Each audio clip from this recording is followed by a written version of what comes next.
Good morning, friends. How are you? I hope you will be fine at home.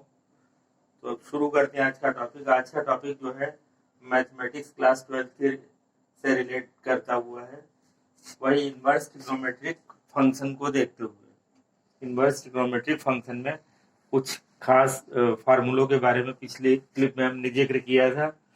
उसी के क्रम को और आगे बढ़ाते हुए इस बार भी कुछ फार्मूलों की बातों को, कुछ टेक्निक को बता रहे हैं, और फिर फर्दर आने वाली अगली क्लिप में फिर हम कुछ क्वेश्चनों को हैंडल करेंगे। तो कुछ फार्मूलों के बारे में समझे तो पहली तो समस्या यही आ जाती है कि इनवर्स ट्रिग्नोमेट्रिक फंक्शन के भी फार्मूले उतनी ज्यादा क्वांटिटी में हो जाते हैं जैसे कि बेसिकली ट्रिग्नोमेट्री के फार्मूले पड़े हुए होते हैं। तो थोड़ा ये है कि दोनों को याद रख पाना बड़ा मुश्किल सा जाने लगता है। उसमें यही कि थोड़ा हम बेसिक ट्रिग्नोमेट्री के फार्मूलों को ध्यान में रख लें और उसी से मिलता जुलता, आप सभी तो नहीं लेकिन बहुत से उसी से थोड़ा मिलते जुलते पैटर्न के इन्वर्स के फार्मूले लर्न करने में थोड़ा सपोर्ट मिल सकता है। जैसे कि हम कुछ हिंट में लेते हैं, ये श्योर नहीं कि 100% सभी पे वो चीज लागू है, लेकिन बहुत से फार्मूलों पे हमें ये लगेगा कि हाँ थोड़ा हम देखते हैं तो हमें याद आ जाएगा। जैसे कि देखते हैं साइन एक्स प्लस वाई, आप जानते हैं कि sine x cos y plus cos x sine y, और साइन एक्स माइनस वाई अगर होता है तो माइनस के साथ जाता है। अब यही फार्मूला बेसिक जो ट्रिग्नोमेट्री का था, इसको इन्वर्स पे अगर ले जाए तो एंगल की बात है तो साइन का इन्वर्स एक्स लगा दें और साइन का इन्वर्स वाई लगा दें। Sine inverse x plus sine inverse y is equal to, एक बार साइन को रिपीट कर दें क्योंकि साइन का फार्मूला चल रहा है, तो sign inverse with in bracket जो साइन में वैल्यू होगी वो वैसे रिपीट करें, लेकिन जो कॉस में होगी तो कॉस थीटा जानते हैं 1 माइनस साइन स्क्वायर थीटा होता है।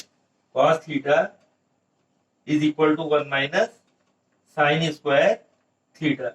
इसका मतलब कॉस की वैल्यू है, अगर उसको साइन में ले जा रहे हैं तो under root 1 minus x square type की लेके जाएंगे। तो जहां जहां साइन है वहां वहां सिर्फ वैसी वैल्यू उतार ले, लेकिन जहां जहां कॉस है वहां अंडर रूट के अंदर में करके वैल्यू को 1 माइनस वाई स्क्वायर जैसा लिख दे, 1 माइनस एक्स स्क्वायर जैसा लिख दे, मतलब कॉस की जगह पे।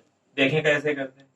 साइन को एक बार इनवर्स में उतार दिया, ये एक्स लिखा, ये कॉस में तो ये वाई को कैसा लिखा 1 minus y square within root, plus y यानी साइन वाला वैसे है तो वाई वैसे उतर गया और कॉस वाला फिर ये फंसा गया, तो इसको 1 minus x square within root लिख लिया। अब माइनस का फार्मूला होता है तो माइनस का वैसे प्रॉपरली आप हैंडल कर सकते हो, प्लस का फार्मूला होता है तो आप प्लस में हैंडल कर सकते थे। Is it clear?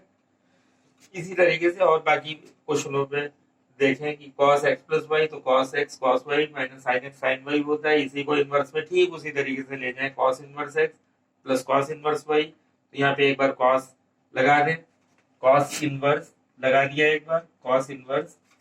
अब अंदर में जो cos में वो वैसे रहेंगे, यानी x और y है तो x y वैसे रहा, और लेकिन ये दोनों साइन में है तो 1 माइनस एक्स स्क्वायर और ये 1 माइनस वाई स्क्वायर, चाहे रूट दोनों पे अलग अलग लगाएं या दोनों पे इकट्ठे रूट लगा दें, क्योंकि दोनों प्रोडक्ट में तो एक ही रूट के अंदर लाए जा सकते हैं या कहते एक ही छत के अंदर लाए जा सकते हैं।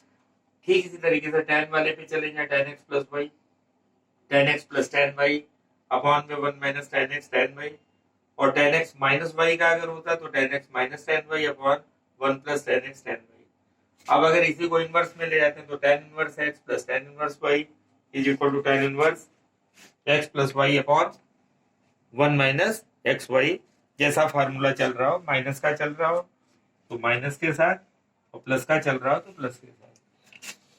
अब साइन 2x वाले को देखते हैं। साइन 2x को लिखते हैं 2 साइन एक्स कॉस एक्स, तो यहाँ पे थोड़ा सा हिंट ले ले कि 2 साइन इनवर्स एक्स ऐसे कर ले, और इक्वल टू साइन इनवर्स, एक बार साइन इनवर्स लिखा, अंदर में क्या लगा है 2, ये x हो जाएगा, और cos वाली वैल्यू को साइन में ले जा रहे हैं तो अंडर रूट के अंदर में पलट के रख दें, यानी 1 माइनस एक्स स्क्वायर, क्योंकि cos वाला cos थीटा होता है under root 1 minus sine square theta, उस हिसाब से किया।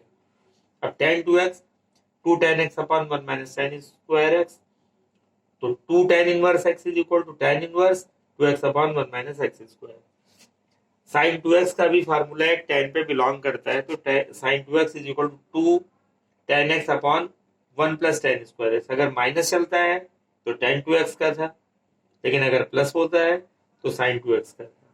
तो यहाँ पे 2 tan inverse x is equal to sine inverse 2x upon 1 plus x square ऐसा हो जाएगा। फिर और अगले पे आते हैं, cos 2x is equal to हमारे पास है 1 minus ten square x upon 1 plus ten square x. तो इसी से थोड़ा मिलता जुलता लगाए तो 2 tan inverse x is equal to cos inverse 1 minus x square upon 1 plus x square. तो यहाँ पे लेकिन फिर हम आपको एक बार को ध्यान दिलाना चाहेंगे, जो फार्मूला नंबर 5 पे है, 6 पे है और 7 पे है, ये बहुत ही प्रॉम्प्ट है, बहुत ही रनिंग है, यानी बहुत से क्वेश्चनों में इनका आप इस्तेमाल पाएंगे, तो इसको आप जरूर अच्छे से ध्यान रखें। फिर ऐसे sin 3x के फार्मूले में जा सकते हैं, cos 3x के या tan 3x के फार्मूले में जा सकते हैं। हम एक का बता दे रहे हैं, आप उसी तरीके से बाकी का भी लिख पाएंगे। sin 3x 3 sin x माइनस 4 sin क्यूब x। तो अब इनवर्स में चले जाए, 3 sin inverse x is equal to sine inverse और 3x हो जाएगा माइनस 4x का क्यूब लगा। तो थोड़ा एक सपोर्ट है कि बेसिक फार्मूले हमारे सामने हैं, तो इनवर्स के फार्मूलों को हम कैसे थोड़ा एक सपोर्टिंग वे में हैंडल कर सकते हैं या उनको अपने सामने ले आ सकते हैं। अब कुछ एक नोटेबल पॉइंट हम बताए दे रहे हैं, वो भी कहीं ना कहीं यूजफुल हो जाते हैं। अगर हमारे पास 1 प्लस साइन 2x है, अंडर रूट लगा है, लंबी प्रोसेस के बाद हमको यही मिलना है। क्या लंबी प्रोसेस रहेगी? अगर 1 को खोलें sign square x plus cos square x plus इसको खोल दें 2 साइन एक्स कॉस एक्स, तो पूरा ब्यौरा मिल जाएगा sine square x plus cos square x plus 2 sine x cos x, यानी a square plus b square plus 2ab, that means a plus b whole up square. अब इस पे a plus B का काम कौन करेगा? Sine x plus cos x whole up square, then square root cancels that whole up square, then you get only sine x plus cos. तो वो जो प्रोसेस 3-4 लाइनों में चलती है, उसको बेटर है कि अगर आप डायरेक्टली लर्न रखोगे तो ज्यादा बेहतर है कि अगर कहीं ऐसा लिखा मिला तो आप उसको ऐसा आसानी से लिख लिया करें ताकि सॉल्विंग हल्की रहेगी। ये पैटर्न कहीं लिखा मिले cos x minus sine x upon cos x plus sine x, तो ऐसे क्वेश्चनों में बाहर में tan इनवर्स चलता जरूर मिलेगा। tan इनवर्स के साथ में ये ब्रैकेट में लिखा मिलेगा। तो tan इनवर्स अगर बाहर है तो अंदर का ये जो पैटर्न है tan में जाना चाहिए। हम क्या कहना चाहते हैं कि जैसे हमारे पास यही क्वेश्चन ऐसे हो जाता है कि tan इनवर्स और ये होता है, इसका अंदर में tan का फार्मूला बने तो tan से tan इनवर्स, जैसे tan से tan इनवर्स को कैंसिल किया जा सके, ये तभी पॉसिबल है जब अंदर भी tan का फार्मूला बने। tan से tan इनवर्स कैंसिल हो सकता है और tan इनवर्स tan x लिखे, यानी दोनों दशाओं में tan से tan इनवर्स कैंसिल है, x बचा है, ये कैंसिल है, x बचा है। तो मीनिंग ये है कि ऐसा पैटर्न अगर है तो बाहर में हर हाल में tan इनवर्स लिखा हो सकता है या cot इनवर्स लिखा हो सकता है। तो हमें इस फार्मूले को जान लो कि tan या cot में बदल लेना चाहिए। बदलने में करेंगे क्या? cos से न्यूमरेटर और डिनोमिनेटर दोनों जगह डिवाइड करेंगे, तो cos से डिवाइड यहाँ करें तो 1 बचा, ये tan हो जाएगा। यहाँ cos से डिवाइड करेंगे तो 1 बचा, ये भी tan हो जाएगा। तो 1 minus tan x upon 1 plus tan x।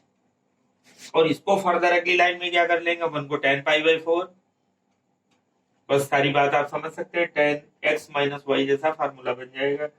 Pi by 4 अगर लिख दे तो tan pi by 4 minus tan x upon 1 plus, यहाँ 1 फिर मल्टीप्लायर ले लेंगे जो कि tan पाई बाई 4 का काम करेगा। तो आप जानते हैं आसानी से फार्मूला ये आ जाएगा tan pi by 4 minus x।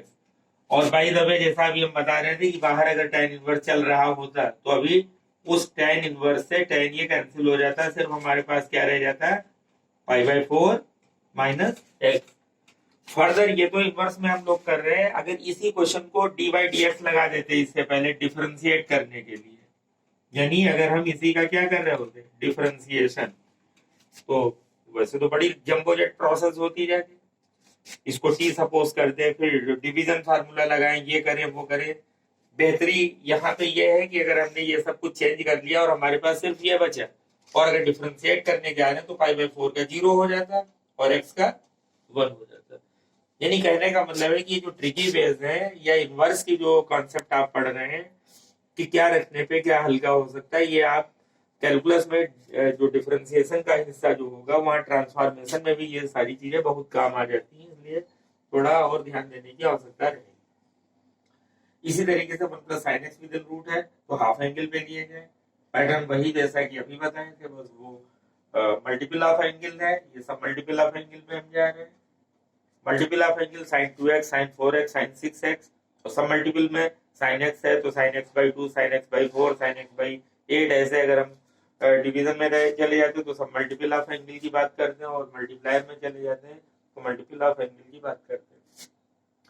कुछ ऐसा पैटर्न एक समझ लें, tan inverse 1 + x² + 1 - x² upon में भी वही माइनस के साथ। तो ऐसी जगह पे भी अगर हम देखें तो क्या कर पाएंगे, तो x² की जगह अगर हम cos 2x लिख देते हैं तो सारी बातें हल्की हो जाएगी। cos 2x को लिख के cos 2x के फार्मूले को ओपन कर दें तो ये सब कुछ छट के लगभग ऐसा बन जाएगा 1 - tan x upon 1 + tan x जैसा। ठीक इसी में वही हमारा फिर अभी क्वेश्चन है कि अगर हम इससे पहले क्या लगा के छोड़ दें, d/d, क्योंकि इनवर्स के साथ साथ अब अगर आप डिफरेंशिएशन पे भी ध्यान देंगे तो आप बहुत कोरिलेट पाएंगे कि क्वेश्चन तो हाँ यहाँ से वहां तक पहुंचाए जा सकते हैं। अगर ये डिफरेंशिएशन होता है, tan इनवर्स t मानते हैं इसको, और शायद बहुत लंबी प्रोसेस जाती, t मानते हैं फिर इसको डिवीजन फार्मूले में ले जाते हैं और बहुत कॉम्प्लिकेटेड हो जाता है। And if you are going to transform here, what is the transformation is here, put x² = cos 2x, then by solving you get very minimum step, likewise 1 - tan x upon 1 + tan x, and by putting 1 as a tan pi/4 you got finally tan that result as a pi/4 - x, because tan is cancelled with the tan inverse, so you got only there pi/4 - x.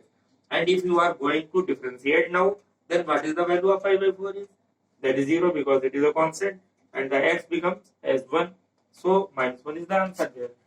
Otherwise अगर आप उस तरीके से handle करेंगे तो बड़ी लंबी process चली जाएगी। इसमें भी बात वही है कि tan इनवर्स है तो अंदर tan जैसा बन जाए, तो अभी हमने आपको बताया था 1 को tan pi/4 बोल दे, ये tan pi/4, और x को tan थीटा जैसा लिख देगा तो tan pi/4 - tan theta upon 1 + tan pi/4 tan theta जैसा हो जाएगा, tan a - b जैसा सॉल्व करके, और हम लोग उससे वो रिजल्ट निकाल सकते हैं। यानी x की tan थीटा कर लें और 1 की tan pi/4 कर लें। तो ये ट्रांसफॉर्मेशन में भी कैलकुलस के लिए भी आप इसको माइंड में रख के चल लें कि फायदे की चीज रहेगी। कुछ एक और ऐसे ट्रिकी पॉइंट्स लिए हैं कि अगर आप कहीं कंपटीशन में भी या कहीं टाइम को शॉर्ट करना चाहते हैं और अगर डायरेक्ट रिजल्ट लिखना चाहते हैं तो वहाँ पे आपको कुछ आपकी सॉल्विंग हल्की पड़ सकती है। तो कुछ एक हम यहाँ पे और फार्मूला सुझा रहे हैं, क्या की पॉइंट कह लें आप उनको, जैसे कि एक है tan inverse x + tan inverse y + tan inverse z। अगर ये pi/2 है इज इक्वल टू, तो आप फाइनली याद कर लें, अगर ऐसा लिखा है तो आप क्या कहेंगे, xy + yz + zx is equal to question mark लगा है तो आपको मालूम होना चाहिए क्या इसकी वैल्यू होगी, 1 होगी। देन पैटर्न यही, बस pi/2 ना होके पाई होता है, tan inverse x + tan inverse y + tan inverse z is equal to pi. Then you have the result here x + y + z is equal to x y z only, x y z। ये tan क्या होगा, ऐसे sign पे आ जाए, sin inverse x + sin inverse y + sin inverse z is equal to pi/2 अगर है तो उस रिजल्ट से ये फर्क है, लेकिन इसको भी आप मेमोराइज कर सकते हैं, x² + y² + z² + 2xyz is equals to 1। और अगर यही pi/2 पे था, अगर ये पाई पे चल रहा है तो ये रिजल्ट बन जाएगा x 1 - x² + y 1 - y² + z 1 - z² is equal to 2xy। Next, if cos inverse x + cos inverse y + cos inverse z is equal to 3/, अगर आपको ये पैटर्न कहीं लिखा मिलता है तो आपको सॉल्व करने के बजाय कहीं मल्टीपल चॉइस है कंपटीशन में या कहीं कुछ, तो आप डायरेक्टली याद कर सकते हैं xy + yz + zx is equal to 3। और वही कॉस का सब कुछ पैटर्न चल रहा हो, पाई पे 3π ना चले बल्कि पाई के बराबर चले, then you have x² + y² + z² + 2xyz is equal to 1। जैसा कि साइन में था, साइन में pi/2 पे जो था वही इफेक्ट कॉस में पाई पे है, आप ये भी ध्यान दे सकते हैं। यानी पॉइंट नंबर 8 में जो बात कर रहे हैं और पॉइंट नंबर 11 में जो बात कर रहे हैं वो आप पैटर्न के लिहाज से एक पाओगे, बस फर्क क्या है, साइन में pi/2 पे जो पैटर्न आपको मिल रहा है, कॉस के वो पाई पे पैटर्न मिल रहा है, बस इतना आपको ध्यान रखना पड़ेगा। 12 sin inverse x + sin inverse y + sin inverse z is equal to 3π/2। ये थोड़ा यूनिक अलग रिजल्ट है क्योंकि 3π/2 अभी किसी में नहीं लिखा था, तो हम xy + yz + zx is equal to 3 बोलेंगे।